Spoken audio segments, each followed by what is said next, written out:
ഇവിടെ ശ്രദ്ധിച്ചു നോക്കിക്കഴിഞ്ഞാൽ മനസ്സിലാവും 2 പേരാണ് പിടിച്ചിരിക്കുന്നത്. അതും ഓരോ കയ്യിലും ഓരോ ആളുകൾ, അതായത് അച്ഛനും രണ്ടാനച്ഛനും. അവർ പെട്ടെന്ന് ഒരാളായിട്ട് ബന്ധങ്ങൾ ഉണ്ടാക്കാൻ അവർക്ക് ഭയങ്കര എളുപ്പമാണ്. പക്ഷേ ആ ബന്ധങ്ങൾ ഒരുപാട് കാലം നിലനിൽക്കൊന്നുമില്ല. അതെ, ബോർഡർ ലൈൻ പേഴ്സണാലിറ്റി ഡിസോർഡർ അതിൻ്റെ ഒരു ലക്ഷണമാണിത്. പക്ഷെ ഡോക്ടർ പറഞ്ഞത് ശരിയാണെങ്കിൽ കാര്യങ്ങളെല്ലാം ആ രീതിയിലോട്ടാണ് പോകുന്നത്.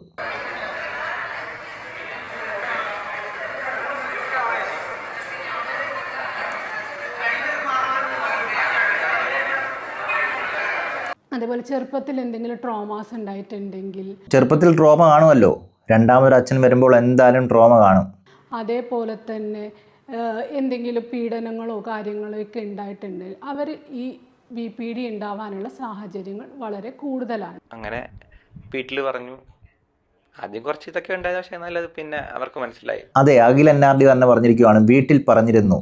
കല്യാണത്തിന് മുമ്പ് ഇവരുടെ റിലേഷൻ അത് വീട്ടിൽ പറഞ്ഞിരുന്നു. പക്ഷെ വീട്ടുകാരാദ്യം സമ്മതിച്ചില്ല. അങ്ങനെയെങ്കിൽ എന്തുകൊണ്ടായിരിക്കും സമ്മതിക്കാഞ്ഞത്? അവിടെയാണ് പലരും പറഞ്ഞു വയ്ക്കുന്നത് പെൺകുട്ടിയുടെ പാസ്റ്റ്, അതായത് പെൺകുട്ടിയുടെ കുടുംബത്തിൻ്റെ പാസ്റ്റ്, അച്ഛൻ അമ്മ അവരുടെ പാസ്റ്റ്. ഒരുപക്ഷെ ഇതിലൊക്കെ നമ്മളറിയാത്ത പല കാര്യങ്ങളും ഉണ്ട് എന്ന് തന്നെയാണ് ഇപ്പോൾ മനസ്സിലാക്കാൻ കഴിയുന്നത്. അവിടെയൊക്കെ ഈ ഒളിച്ചോട്ടവുമായിട്ട് ബന്ധപ്പെട്ട് പല കഥകളാണ് പുറത്തു വരുന്നത്. അമ്മയെപ്പോലെ തന്നെയാണ് മകളും രണ്ടാമത് കെട്ടി എന്നുള്ള രീതിയിലുള്ള വാർത്തകളൊക്കെയാണ് പുറത്തു വരുന്നത്. ഇതിലിപ്പോൾ സത്യമാണ് എന്ന തരത്തിലാണ് പലതിൽ നിന്നും നമുക്ക് മനസ്സിലാക്കാൻ കഴിയുന്നത്. ഒരുപക്ഷെ അതൊക്കെ ഏത് സാഹചര്യത്തിലാണ് ഇങ്ങനെ രണ്ടാമത് വിവാഹം കഴിക്കേണ്ടി വന്നത്, ഈ കുട്ടിക്ക് അതിൻ്റെയൊക്കെ ട്രോമയുണ്ടോ എന്നുള്ള രീതിയിലുള്ള ചർച്ചകൾ ഇപ്പോൾ നടന്നു വരികയാണ്. അവിടെയൊക്കെ പലരും പറഞ്ഞു വയ്ക്കുന്ന കാര്യം എന്ന് വെച്ച് കഴിഞ്ഞാൽ അഖിൽ NRD പല കാര്യങ്ങളും മറച്ചു വെച്ചു എന്നുള്ളതാണ്. എവിടെ ചെന്നാലും സ്വന്തം ഭാര്യയെ പൊക്കി പറയുക എന്നുള്ളത് അഖിൽ NRDയുടെ ഒരു കഴിവായിരുന്നു. അത് തന്നെയായിരുന്നു അഖിൽ NRD ശ്രമിച്ചുകൊണ്ടിരുന്നതും. അവിടേക്ക് അതിനെ വേണമെങ്കിൽ നല്ലൊരു ക്വാളിറ്റി ആയിട്ട് വേണമെങ്കിൽ കാണാം. കാരണം പലരും ഇങ്ങനെയൊരു പ്രശ്നം ഉണ്ടാകുമ്പോൾ, അതായത് ഭാര്യ മറ്റൊരുത്തിൻ്റെ കൂടെ ഒളിച്ചോടി പോയി എന്നൊക്കെ വാർത്ത കേൾക്കുമ്പോൾ അവനെല്ലാം തുറന്നു പറയുക തന്നെ ചെയ്യും. പക്ഷേ ഇവിടെ അഖിൽ NRD ഇപ്പോഴും ഒന്നും തുറന്നു പറഞ്ഞിട്ടില്ല. ഇപ്പോഴും സ്വന്തം ഭാര്യയെ സപ്പോർട്ട് ചെയ്തുകൊണ്ട് തന്നെയാണ് നിൽക്കുന്നത്. അവിടെയൊക്കെ അഖിൽ NRDയുടെ കൂട്ടുകാർ വിളിക്കുമ്പോഴൊക്കെ പറയുന്നത് പോയത് പോയി, ആ ചാപ്റ്റർ ക്ലോസ് ചെയ്തു എന്ന രീതിയിലാണ്. അവിടെയൊക്കെ അഖിൽ NRD തന്നെ പറഞ്ഞു വയ്ക്കുന്നൊരു കാര്യമുണ്ട്, എനിക്കും ചില തെറ്റുകൾ പറ്റി ഈ സിനിമയുടെ ഓട്ടത്തിനിടയിൽ, അല്ലെങ്കിൽ പ്രൊമോഷൻ്റെ ഇടയിൽ, അതുപോലെ തന്നെ കോണ്ടന്റ് ക്രിയേറ്റ് ചെയ്യുന്നതിൻ്റെ ഇടയിലെല്ലാം പല കാര്യങ്ങളും ഞാൻ മറന്നുപോയി. അവിടെയൊക്കെയാണ് അവരുടെ ജീവിതത്തിലോട്ട് പുതിയൊരു അതിഥി വന്നത്. ഒരുപക്ഷെ പുതിയ കോഴ്സ് ചെയ്യാനായിട്ട് പോയപ്പോൾ ബസ് കണ്ടക്ടർ രൂപത്തിൽ ബസ്സിൽ വെച്ച് കാണുകയും പരിചയപ്പെടുകയും അത് പിന്നെ ഫ്രണ്ട് ആവുകയും അഫെയർ ആവുകയൊക്കെ ചെയ്തതായിരിക്കാം. അവിടെയൊക്കെ സ്വന്തം ഭാര്യയെ നല്ല രീതിയിൽ കെയർ ചെയ്യാൻ കഴിഞ്ഞില്ല, അല്ലെങ്കിൽ ശ്രദ്ധിക്കാൻ കഴിഞ്ഞില്ല എന്ന് അഖിൽ NRD തന്നെ പറഞ്ഞു വയ്ക്കുന്നതെന്നാണ് സുഹൃത്തുക്കൾ പറയുന്നത്. ഇവിടെയൊക്കെ അപ്പോഴും പലരും എടുത്തുകൊണ്ട് വരുന്ന കാര്യം എന്ന് വെച്ച് കഴിഞ്ഞാൽ ഈ പെൺകുട്ടിയുടെ പാസ്റ്റ്, അതായത് ഈ പെൺകുട്ടിയുടെ അമ്മയുടെ പാസ്റ്റ്. അമ്മ 2 കല്യാണം കഴിച്ചു. അന്ന് ആ കല്യാണ വീഡിയോയിൽ ശ്രദ്ധിച്ചു നോക്കിയാൽ മനസ്സിലാവും 2 പേരാണ് കുട്ടിയുടെ കൈ പിടിച്ച് വരുന്നത് എന്നുള്ള കാര്യമൊക്കെ. ആദ്യമേ ഒരാൾ വലത് കൈ പിടിച്ചുകൊണ്ട് വരുന്നു, പിന്നീട് ഇടത് കൈയും പിടിച്ചു ഒരാൾ വരുന്നു. തൊട്ടപ്പുറത്തായിട്ട് അമ്മ മാറി നിൽക്കുന്നു. ഇതന്ന് ആരും ശ്രദ്ധിച്ചില്ലെങ്കിലും ഇപ്പോൾ പലരും ശ്രദ്ധിച്ചു വരികയാണ്. ഇതിലെ വലത് കൈ പിടിച്ചിരിക്കുന്നതായിരിക്കും ഒന്നാമത്തെ അച്ഛൻ, രണ്ടാമതുള്ളത് സ്റ്റെപ്പ് ഫാദർ തന്നെ. അവിടെയൊക്കെ എടുത്തു പറയേണ്ട ഒരു കാര്യം എന്ന് വെച്ച് കഴിഞ്ഞാൽ ആ രണ്ടാമത്തെ കല്യാണവും കുറച്ച് ദുരൂഹതയായിരുന്നു, അതും ഇതേ രീതിയിൽ തന്നെ ആയിരുന്നു എന്നുള്ള രീതിയിലുള്ള കഥകളും പുറത്തു വരുന്നുണ്ട്. ഇതൊക്കെ ഓരോ കമൻറ്റ് ബോക്സിലും ഓരോരുടെയും അഭിപ്രായങ്ങളായിട്ടാണ് പുറത്തു വരുന്നത്. ഒരുപക്ഷെ ഇതൊക്കെ അവരുടെ നാട്ടുകാരാണോ, സുഹൃത്തുക്കളാണോ, ബന്ധുക്കളാണോ എന്നൊന്നും അറിയത്തില്ല. എന്നിരുന്നാലും ഇങ്ങനൊരു സംഭവം നടന്നതിന് ശേഷം ഈ പെൺകുട്ടിയെയും ഈ പെൺകുട്ടിയുടെ കുടുംബത്തെക്കുറിച്ചൊക്കെയുള്ള വാർത്തകൾ നിരവധി വന്നുകൊണ്ടിരിക്കുകയാണ്. എന്തായാലും ഇതിനെക്കുറിച്ച് അഖിൽ NRD പറഞ്ഞൊരു കാര്യം ശ്രദ്ധിക്കേണ്ടതാണ്. അത് ശ്രദ്ധിച്ചു കേട്ട് കഴിഞ്ഞാൽ നമുക്ക് പലതും മനസ്സിലാവും. കാരണം അഖിൽ NRD ഈ പെൺകുട്ടിയെ നല്ല രീതിയിൽ സപ്പോർട്ട് ചെയ്യുന്നത് പോലെ തോന്നുന്നുണ്ട്. ഒരുപക്ഷെ തങ്ങളുടെ ഇടയിൽ ഒരു പ്രശ്നവുമില്ല എന്നുള്ള രീതിയിൽ വരുത്തി തീർക്കാൻ ചെയ്യുന്നതാണോ എന്ന് അറിയത്തില്ല. എന്തായാലും ആ ഇന്റർവ്യൂ ശ്രദ്ധിച്ചു നോക്കുമ്പോൾ നമുക്ക് കാര്യങ്ങൾ മനസ്സിലാവും. എങ്ങനെയാണ് ഇത്ര ഷൈ ആയിട്ടുള്ളത്? എനിക്കത് അറിയായിരുന്നു. അവിടെ ഒരു മടി ഉണ്ടായില്ല. എവിടെ എങ്ങനെ കണ്ടേ? അത് എന്റെ വീടിനടുത്ത് തന്നെയാണ് വീട്. ഞങ്ങള് അത് ഈ പറഞ്ഞ ഞങ്ങൾ മിണ്ടുന്നതിന് മുമ്പ് ഞാൻ അങ്ങനെ അവളെ കണ്ടിട്ടില്ല. എനിക്കൊന്ന് അവർ അച്ഛനെ കണ്ടിട്ടുണ്ട്. ഇതിൽ തന്നെ എന്തൊക്കെയോ വ്യക്തത ഇല്ലാത്ത രീതിയിലാണ് പറയുന്നത്. അവളുടെ അച്ഛനെ കണ്ടിട്ടുണ്ട്, അവളെ കണ്ടിട്ടില്ല എന്ന്. പക്ഷെ പലരും സാമൂഹ്യ മാധ്യമങ്ങളിലൂടെ പറയുന്നത് ഇത് 8ാം ക്ലാസ് മുതൽ കണ്ടു തുടങ്ങിയ ലവ് ആണ്, ആരും അറിയാതെ കൊണ്ടു നടന്നതാണ്, കാരണം ഫാമിലിയിൽ പല പ്രശ്നങ്ങളും ഉണ്ടാവുമെന്ന് പേടിച്ചായിരിക്കണം എന്നൊക്കെയാണ് പറയുന്നത്. ഒരുപക്ഷെ അഖിൽ NRD ഇവിടെയൊക്കെ നല്ല രീതിയിലാണ് ഭാര്യ സപ്പോർട്ട് ചെയ്യുന്നുണ്ട് എന്നുള്ളതാണ് മനസ്സിലാക്കേണ്ടത്. അച്ഛനെ എനിക്കറിയാം. ഇപ്പൊ മിണ്ടിന് ശേഷമാണ് അറിയുന്നത് ഇന്ന ആളുടെ. അല്ല, മിണ്ടണെങ്കിൽ ആദ്യം എവിടെയാ കണ്ടേ? സോഷ്യൽ മീഡിയയിൽ. ഓ, സോഷ്യൽ മീഡിയയിലൂടെ കണ്ടിട്ട് ചാറ്റിംഗ് തുടങ്ങി. ചാറ്റ് ചെയ്തു. ഓക്കെ. പിന്നെ ഫോൺ വിളിച്ചു. അങ്ങനെ കുറച്ചുകൂടെ അടുത്തു. പിന്നെ വിചാരിച്ചു ഒരുപോലെ പോവാം. അങ്ങനെ വീട്ടിൽ പറഞ്ഞു. ആദ്യം കുറച്ച് ഇതൊക്കെ ഉണ്ടായത്, പക്ഷേ എന്നാലും അത് പിന്നെ അവർക്ക് മനസ്സിലായി. അതെ, ഈ ആദ്യം കുറച്ച് പ്രശ്നങ്ങൾ ഉണ്ടായിരുന്നു എന്ന് പറഞ്ഞാലാണ് ചെറിയ പ്രശ്നമുള്ളത്. കാരണം വീട്ടിൽ പ്രശ്നം ഉണ്ടാവണമെങ്കിൽ അവിടെ ഫാമിലിയിൽ എന്തെങ്കിലും പ്രശ്നം ഉണ്ടായിരിക്കണം.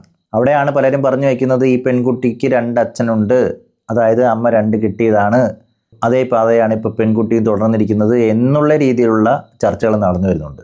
അങ്ങനെയുള്ളപ്പോൾ അഖിലനാർഡിയുടെ വീട്ടിൽ ആദ്യം പ്രശ്നമായിരുന്നു, അതായത് ഈ വിവാഹത്തിൽ അത്ര താല്പര്യമില്ലായിരുന്നു എന്ന് വേണം മനസ്സിലാക്കാൻ. പിന്നീട് അവരുടെ ഇഷ്ടമാണ് അവർ നോക്കിയത്, അതിനെ തുടർന്ന് കല്യാണം നടത്തി. അവിടെയൊക്കെ ഇക്കാര്യങ്ങൾ ഇപ്പോൾ ഒളിച്ചോടി പോയതുകൊണ്ട് മാത്രമാണ് ശ്രദ്ധയിൽ വരുന്നത്. ഇത് അതുകൊണ്ട് തന്നെയായിരിക്കും ഈ ക്ലിപ്പ് പലരും പൊക്കിക്കൊണ്ടുവന്ന് ഈ ഒരു കാരണം കൊണ്ടാണ് അഖിലനാർഡി ഇങ്ങനെ പറഞ്ഞത് എന്നുള്ള രീതിയിൽ പറഞ്ഞു വയ്ക്കുന്നുണ്ട്. അവിടെയൊക്കെ എത്ര കാര്യങ്ങൾ മറച്ചു വെച്ചാലും ചില കാര്യങ്ങൾ അറിയാതെ വായിൽ നിന്ന് വരുമെന്നുള്ളത് ഉറപ്പായിട്ടുള്ള കാര്യമാണ്. അതാണ് ഇവിടെ സംഭവിച്ചത്.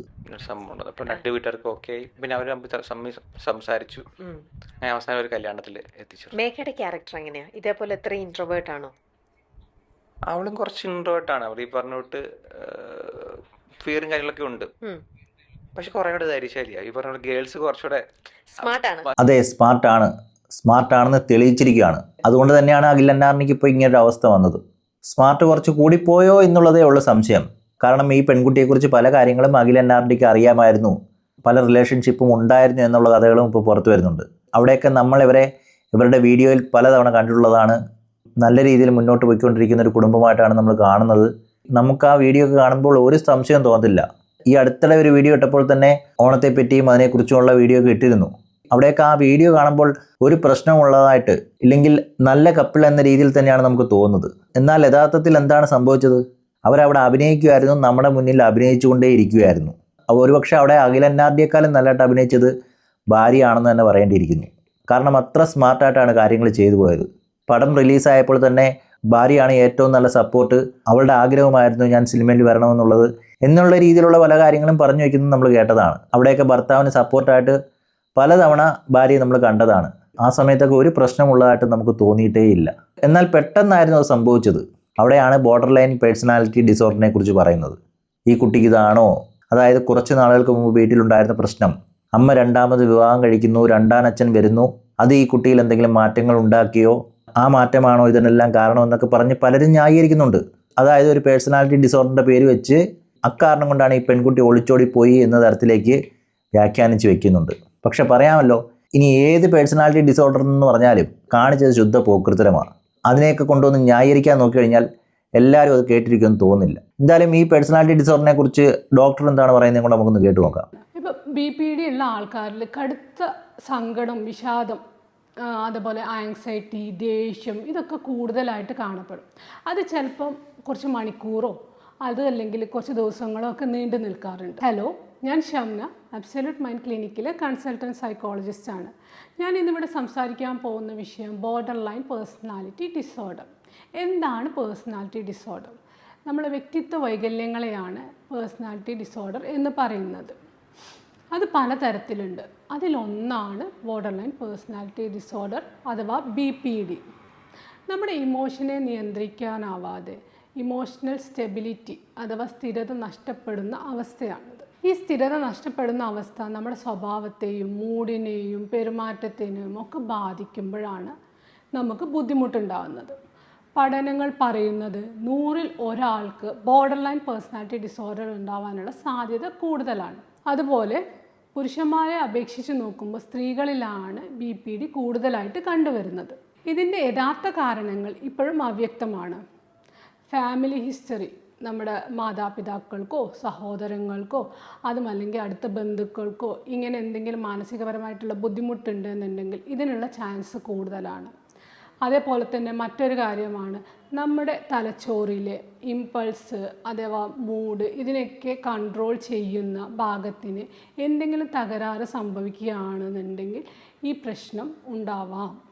അതേപോലെ തന്നെ നമ്മുടെ സാമൂഹികപരമായിട്ടുള്ള കാര്യങ്ങൾ, നമുക്ക് എന്തെങ്കിലും ഭയങ്കര ബുദ്ധിമുട്ടുണ്ടായിട്ടുണ്ടെങ്കിൽ, അതേപോലെ ചെറുപ്പത്തിൽ എന്തെങ്കിലും ട്രോമാസ് ഉണ്ടായിട്ടുണ്ടെങ്കിൽ, അതേപോലെ തന്നെ എന്തെങ്കിലും പീഡനങ്ങളോ കാര്യങ്ങളോ ഒക്കെ ഉണ്ടായിട്ടുണ്ടെങ്കിൽ അവർ ഈ BPD ഉണ്ടാവാനുള്ള സാഹചര്യങ്ങൾ വളരെ കൂടുതലാണ്. ഇപ്പോൾ BPD ഉള്ള ആൾക്കാരിൽ കടുത്ത സങ്കടം, വിഷാദം, അതുപോലെ ആങ്സൈറ്റി, ദേഷ്യം ഇതൊക്കെ കൂടുതലായിട്ട് കാണപ്പെടും. അത് ചിലപ്പം കുറച്ച് മണിക്കൂറോ അത് അല്ലെങ്കിൽ കുറച്ച് ദിവസങ്ങളൊക്കെ നീണ്ടു നിൽക്കാറുണ്ട്. ഇവിടെയാണ് ചെറുപ്പത്തിലെ കാര്യങ്ങൾ ഓരോരുത്തരും എടുത്തുകൊണ്ട് വരുന്നത്. അതായത് അമ്മയുടെ രണ്ടാമത്തെ കല്യാണം അതത്ര നോർമൽ രീതിയിലല്ല നടന്നത്, കുറച്ച് പ്രശ്നങ്ങളുണ്ടായിരുന്നു, അതിനെ തുടർന്ന് ഈ കുട്ടിക്ക് പല കുഴപ്പങ്ങളും ഉണ്ടായിരുന്നു, അതുകൊണ്ടാണ് ഇപ്പോൾ ഇങ്ങനെയൊക്കെ സംഭവിച്ചത് എന്ന രീതിയിൽ പലരും വരുത്തി തീർക്കുന്നുണ്ട്. ഇനി ഇങ്ങനെ എന്തെങ്കിലും പേഴ്സണാലിറ്റി ഡിസോർഡർ ഉണ്ടോ എന്നൊന്നും അറിയത്തില്ല, പക്ഷേ ഇവരെ അറിയുന്നവരാണോ എന്നറിയത്തില്ല. പലരും ഇതിനെക്കുറിച്ച് പറയുകയും വീഡിയോ ചെയ്യുകയൊക്കെ ചെയ്യുന്നുണ്ട്. മാത്രമല്ല അവർക്കൊരു പ്രത്യേക ഒരു കാര്യം കൂടെ ഉണ്ട് എന്ന് വെച്ചാൽ 1 മണിക്കൂറിനകത്ത് തന്നെ അവർ പലതരത്തിലുള്ള ഇമോഷൻസ് പ്രകടിപ്പിക്കും. ചിലപ്പോൾ കുറച്ച് സമയം ഭയങ്കര സങ്കടമായിരിക്കും, കുറച്ച് കഴിയുമ്പോൾ ഭയങ്കര സന്തോഷമായിരിക്കും. ഇങ്ങനെയുള്ള രീതിയിലുള്ള കാര്യങ്ങൾ അവരുടെ അടുത്തു നിന്ന് ഉണ്ടാവാറുണ്ട്. BPD ഉള്ള ആൾക്കാർക്ക് മൂഡ് സ്വിങ്സ് വല്ലാണ്ട് ഉണ്ടാവും. അതേപോലെ തന്നെ അവരുടെ വാല്യൂസും താല്പര്യങ്ങളൊക്കെ ഇടയ്ക്കിടയ്ക്ക് മാറിക്കൊണ്ടിരിക്കും. ഇപ്പോൾ നമുക്കറിയാം ചില കുട്ടികളുണ്ടാവും പഠിക്കണം എന്ന് ഭയങ്കര താല്പര്യമായിരിക്കും. നമ്മൾ അതിനൊക്കെ കൊണ്ട് ചേർത്ത് കഴിഞ്ഞാൽ അതിപ്പോൾ എന്നെ കൊണ്ട് പറ്റൂല. അതേപോലെ ഈ ക്രിയേറ്റീവായിട്ട് ഇപ്പോൾ തുന്നലോ കാര്യങ്ങളോ അല്ലെങ്കിൽ പെയിൻറ്റിങ്ങോ ഒക്കെ ഇതിനൊക്കെ കംപ്ലീറ്റ് സാധനങ്ങളൊക്കെ വാങ്ങിച്ചു വെക്കും. എനിക്കത് ചെയ്യണം എന്ന് പറഞ്ഞ് വീട്ടുകാരുടെ അടുത്ത് വാശി പിടിച്ച് ഒക്കെ ചെയ്ത് വെച്ചിട്ട് പിന്നീട് അത് കണ്ടിന്യൂ ചെയ്യാതെ അതൊക്കെ അവിടെ ഇടുക. അപ്പോൾ എന്തുകൊണ്ടിട്ട് എനിക്കിപ്പോൾ താല്പര്യമില്ല എന്ന് പറയും. അതേപോലെ തന്നെ വേറൊരു കാര്യമാണ്, അവർ 2 എക്സ്ട്രീമായിട്ടായിരിക്കും കാര്യങ്ങളെ കാണുക. നമ്മൾ പറയുമല്ലോ ഒന്നുകിൽ ആശാൻ്റെ നെഞ്ചത്ത് അല്ലെങ്കിൽ കളരീൻ്റെ പുറത്ത് നിന്ന്. അതേ പറഞ്ഞ പോലെ ഒന്നുകിൽ നല്ലതാണെങ്കിൽ ഭയങ്കര നല്ലതായിരിക്കും, ചീത്തതാണെങ്കിലോ ഭയങ്കര ചീത്തതായിരിക്കും. ഈ നല്ലതുള്ള സമയത്ത് മറ്റുള്ളവരുടെ ഭാഗത്ത് എന്തെങ്കിലും ചീത്തതുണ്ടോ എന്നുള്ളത് തിരിച്ചറിയാൻ പോലും അവർക്ക് ബുദ്ധിമുട്ടായിരിക്കും. മാത്രമല്ല ഒരാളുമായിട്ടുള്ള ബന്ധം അവർക്ക് ഭയങ്കര പാടാണ്. ഒരാളെ വിശ്വസിച്ച് കഴിഞ്ഞാൽ അയാളെ എക്സ്ട്രീമായിട്ട് വിശ്വസിക്കും. അയാളുടെ അടുത്ത് തെറ്റുണ്ടോ കാര്യമുണ്ടോ എന്നൊന്നും അവർ ചിന്തിക്കില്ല. ഇപ്പോൾ ഒരാളെക്കുറിച്ച് മോശമായിട്ടാണെന്നുണ്ടെങ്കിൽ അവർക്ക് എപ്പോഴും അയാൾ മോശം തന്നെ ആയിരിക്കും.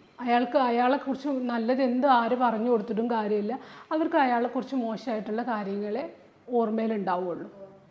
ഈ ഒരു ബുദ്ധിമുട്ട് കാരണം അവരുടെ ബന്ധങ്ങളെ ഇത് വല്ലാണ്ട് ബാധിക്കാറുണ്ട്. അവർ പെട്ടെന്ന് ഒരാളായിട്ട് ബന്ധങ്ങൾ ഉണ്ടാക്കാൻ അവർക്ക് ഭയങ്കര എളുപ്പമാണ്. പക്ഷേ ആ ബന്ധങ്ങൾ ഒരുപാട് കാലം നിലനിൽക്കൊന്നുമില്ല. ഈ ഒരു കാരണവും പലരും ചൂണ്ടിക്കാണിക്കുന്നുണ്ട്. അതായത് പെട്ടെന്ന് ആദ്യ ഭർത്താവിനെ മറന്ന് മറ്റൊരാളുടെ കൂടെ ഒളിച്ചോടി പോവുക.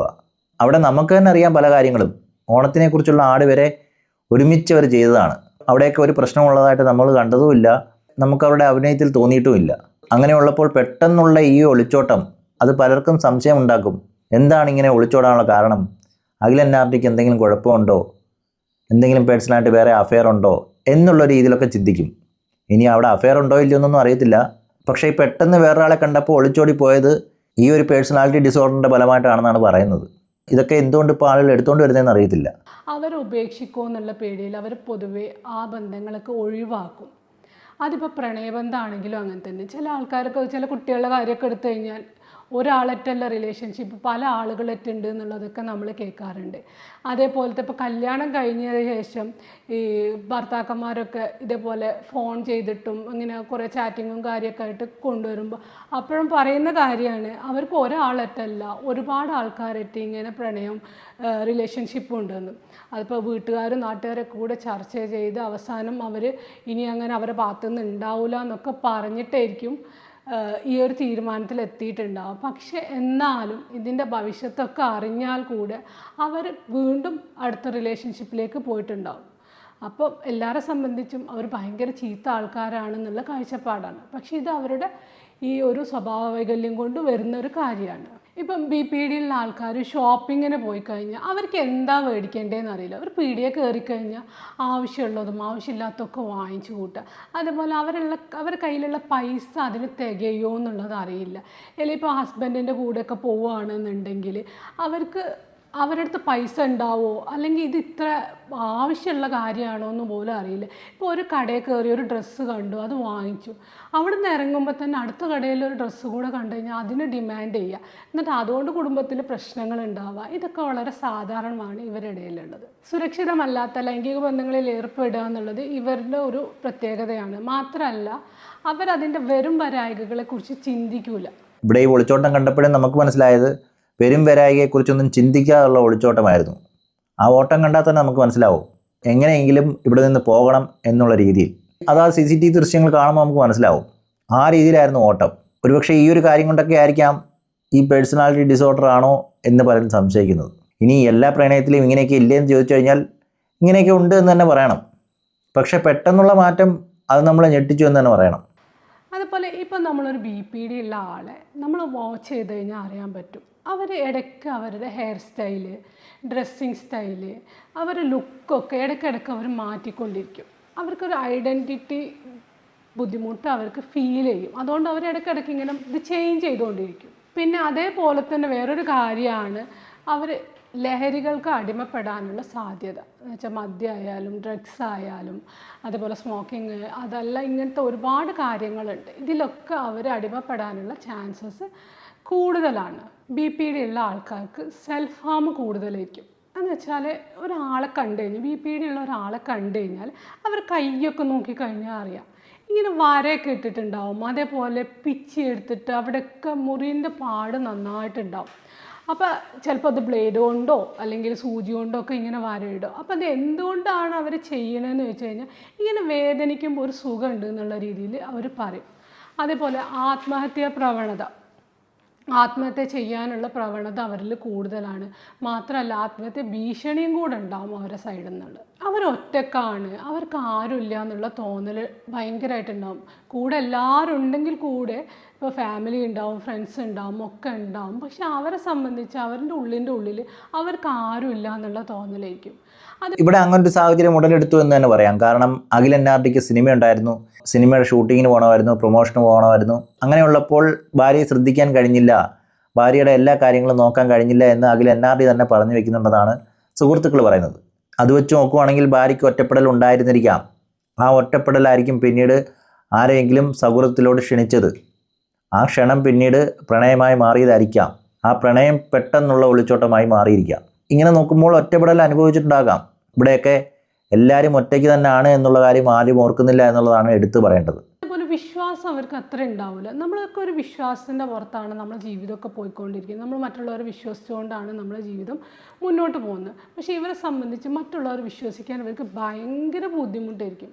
അവരാലോചിക്കുക ഇവർക്ക് ആ കാര്യം കൊണ്ട് എന്തെങ്കിലും നേട്ടം ഉണ്ടാവുമോ എന്നുള്ള രീതിയിലായിരിക്കും അവർ ചിന്തിക്കുക. ഞാൻ മുമ്പ് പറഞ്ഞ പോലത്തെ സിംറ്റംസ് ഒക്കെ നമ്മൾ കാണുമ്പോൾ പൊതുവേ നമ്മുടെ നാട്ടിലെല്ലാവരും പറയുക, വീട്ടുകാരൊക്കെ പറയുന്ന ഒരു കാര്യമാണ്, അവൾ ചീത്തയാണ് അല്ലെങ്കിൽ അവന് ചീത്തയാണ്, നന്നാവൂല, പറഞ്ഞാൽ അനുസരിക്കൂല, ഇത്ര പറഞ്ഞു കൊടുത്തിട്ടും കാര്യമില്ല, കുറേ അനുഭവങ്ങൾ ഉണ്ടായിട്ട് വരെ അതിൽ നിന്ന് മാറാൻ തയ്യാറല്ല എന്നുള്ള രീതിയിൽ ഭയങ്കരമായിട്ട് കുറ്റപ്പെടുത്തലുണ്ടാവും. ചിലർ ഭയങ്കര അടി കാര്യങ്ങൾ, ഭയങ്കര ചീത്ത പറയുക, ഉപദേശിക്കുക, ഇതൊക്കെ ഉണ്ടായിട്ട് പോലും മാറ്റങ്ങളില്ലെങ്കിൽ നമ്മൾ മനസ്സിലാക്കുക ഇതൊരു പേഴ്സണാലിറ്റി ഡിസോർഡറാണ്. അതേപോലെ BPDൻ്റെ ഈ സിംറ്റംസ് ഉണ്ടല്ലോ നമ്മൾ മുമ്പ് പറഞ്ഞു, അത് എല്ലാവരിലും ഉണ്ടാവില്ല. അതിൽ ചിലതൊക്കെ ചിലരിൽ ഉണ്ടാവുള്ളൂ. അപ്പോൾ അത് എക്സാക്റ്റായിട്ട് BPD ആണോ എന്ന് അറിയണമെന്നുണ്ടെങ്കിൽ അതിന് സൈക്കോളജിക്കൽ അസസ്മെൻറ്റ്സ് ഒക്കെ ഉണ്ട്. അതൊക്കെ ചെയ്ത് അതിൽ നിന്ന് നമുക്ക് വ്യക്തമായിട്ടുള്ള ഒരു ഉത്തരം കിട്ടും. പിന്നൊരു കാര്യം നമ്മളെ നാട്ടുനടപ്പ് അനുസരിച്ചിട്ട് പറയുന്നതാണ്, ഇങ്ങനെ ഈ പെൺകുട്ടികളിലൊക്കെ ഇതേപോലെ ഒരുപാട് റിലേഷൻഷിപ്സ്, ഇങ്ങനെ ഷോപ്പിങ്ങിന് ഭയങ്കര ക്രേസ് കാര്യങ്ങളൊക്കെ ഉണ്ടാകുമ്പോൾ നമ്മളെ നാട്ടിൽ പറയുന്ന കാര്യമാണ് ഒക്കെ കല്യാണം കഴിഞ്ഞാൽ ശരിയായിക്കോളും. അത് ശരിയാണ്. ഏതെങ്കിലും ഒരുത്തൻ്റെ തലമണ്ടയിലോട്ട് അടിച്ചു വെച്ച് കഴിഞ്ഞാൽ പിന്നെ അവൻ നോക്കിക്കോളുമല്ലോ, അല്ലെങ്കിൽ പിന്നെ അവൻ അനുഭവിച്ചോളുമല്ലോ. വീട്ടുകാർക്ക് ആ ബാധ്യത അങ്ങ് ഒഴിവാക്കി കിട്ടുകയും ചെയ്യും. എല്ലാം പിന്നെ അവൻ്റെ മണ്ടയിലാവുകയും ചെയ്യും. അതോടുകൂടി അവൻ്റെ ജീവിതം ഇല്ലാതാവും. അങ്ങനെ നോക്കുകയാണെങ്കിൽ 2 ജീവിതമാണ് അവിടെ ഇല്ലാതാവുന്നത്. 2 ജീവിതവും 2 കുടുംബവും. വേറെ വീട്ടിൽ പോകുമ്പോൾ അതൊക്കെ ഒന്ന് അഡ്ജസ്റ്റ് ചെയ്ത് പഠിച്ചോളും എന്നുള്ള രീതിയിൽ ഈ ബോർഡർ ലൈൻ പേഴ്സണാലിറ്റി ഡിസോർഡർ ഉള്ള ആൾക്കാർ ഒരു കല്യാണം കഴിഞ്ഞിട്ടൊന്നും ഒരു കാര്യമില്ല. ഒരു വേറെ റിലേഷൻഷിപ്പിലേക്ക് പോയിട്ട്, ഒരു പെർമനൻറ്റ് റിലേഷൻഷിപ്പിലേക്ക് പോയിട്ട് പോലും കാര്യമില്ല. അവരിതിൽ നിന്നൊക്കെ മാറാനുള്ള സാധ്യതകൾ കൂടുതലാണ്. അപ്പോൾ ഒരു കല്യാണമൊക്കെ കഴിക്കുന്നതിന് മുമ്പ് തന്നെ ഈ ഒരു ചികിത്സാ കാര്യങ്ങളൊക്കെ ചെയ്യേണ്ടതാണ്. ഇന്ന് കുട്ടികളിലും മുതിർന്നവരും മാനസിക സംഘർഷങ്ങൾ കൂടി വരികയും അതേപോലെ വൈകല്യങ്ങളും കൂടി വരുന്ന സമയമാണ്. അപ്പോൾ ഇതിനൊക്കെ ചികിത്സ ആവശ്യമാണ്. ഇപ്പോൾ നമ്മൾ BPD border line personality disorder എടുത്തു കഴിഞ്ഞാൽ അത് കൗൺസിലിങ്ങിലൂടെയും, ഇപ്പോൾ അതിൻ്റെ സിംറ്റംസ് ആയിട്ടുള്ള ഞാൻ നേരത്തെ പറഞ്ഞ പോലെ ആത്മഹത്യാ പ്രവണത, ദേഷ്യം, സങ്കടം ഇതൊക്കെ കൂടുതലാണെന്നുണ്ടെങ്കിൽ ചില സമയത്ത് മരുന്നിൻ്റെ ആവശ്യം കൂടെ ഉണ്ടാവും. അപ്പോൾ ഈ ഒരു ചികിത്സ പ്രോപ്പറായിട്ട് കൊണ്ടുപോകാൻ ശ്രമിക്കുക. മാത്രമല്ല നിങ്ങളൊക്കെ മനസ്സിലാക്കേണ്ട ഒരു കാര്യമാണ്, നമ്മൾ കൗൺസിലിംഗ് എന്ന് പറഞ്ഞു കഴിഞ്ഞാൽ ഒരിക്കലും ഒരു ഒറ്റ സിറ്റിങ്ങിൽ വന്നിട്ട് ഒരു മാജിക് ഉണ്ടാക്കുന്ന കാര്യമല്ല. പ്രത്യേകിച്ച് പേഴ്സണാലിറ്റി ഡിസോർഡർ ആകുമ്പോൾ കുറച്ച് സമയം എടുത്ത് ചെയ്യേണ്ട കാര്യമാണ്. അതിനുള്ള ക്ഷമ എല്ലാവരും കാണിക്കുക. ഇവിടെയൊക്കെ അഖിൽ NRDയുടെ കാര്യത്തിൽ പലതും നമുക്കറിയാത്ത പല കാര്യങ്ങളും ഉണ്ട് എന്നുള്ളതാണ് എടുത്തു പറയേണ്ടത്. ഇപ്പോൾ ഓരോരോ കാര്യങ്ങളും സോഷ്യൽ മീഡിയയിലൂടെ പുറത്തു വരുമ്പോഴാണ് പല കാര്യങ്ങളും ഇങ്ങനെ ആയിരുന്നു എന്ന് നമുക്ക് മനസ്സിലാക്കാൻ കഴിയുന്നത്. അതുകൊണ്ട് തന്നെ പലർക്കും ഇതിൻ്റെ കാരണം എന്താണെന്ന് അറിയാൻ കഴിഞ്ഞില്ല എന്നുള്ളത് എടുത്തു പറയേണ്ട കാര്യമാണ്. അവിടെയൊക്കെ അഖിലൻ ആർഡിയും ഒരു കാര്യവും തുറന്നു പറഞ്ഞിട്ടില്ല. ഒരുപക്ഷെ ഈ സമയവും കടന്നു പോകും. അവിടെയൊക്കെ അഖിലൻ ആർഡിക്ക് ഒരു നല്ലൊരു ഉയർത്തെഴുന്നേൽപ്പിനുള്ള സമയം വരുമെന്ന് പ്രതീക്ഷിച്ചുകൊണ്ട് തന്നെ ഈ വീഡിയോ ഇവിടെ നിർത്തുന്നു. അടുത്ത വീഡിയോയിൽ കാണുന്നവരേക്കും ഓക്കെ ബൈ, സീ യു.